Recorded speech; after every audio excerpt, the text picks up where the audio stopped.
লিসার যখন 5 বছর বয়স ছিল তখন তার বাবা মারা যায়।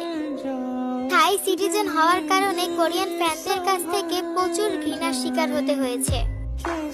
লিসার ম্যানেজার লিসার সাথে প্রতারণা করে তার অ্যালবাম লিক করে দিয়েছিল। ওয়াইজি সবসময় অন্য মেম্বারদের তুলনায় লিসার সাথে মিসবিহেভ করেছে, রুড বিহেভ করেছে, এক কথায় লিসাকে অবহেলা করেছে। লিসাকে জোরপূর্বক প্লাস্টিক সার্জারি করিয়েছে। ওয়াইজি লিসাকে প্লাস্টিক সার্জারি করতে বাধ্য করেছে। মোস্ট লাভেড আইডল থেকে মোস্ট হেটেড আইডলে পরিণত হয়েছে।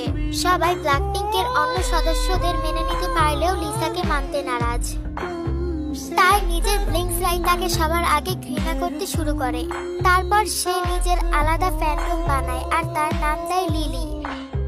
কিন্তু এরপরও ব্লিংসরা সবকিছুর জন্য লিসাকেই ব্লেম করেছে।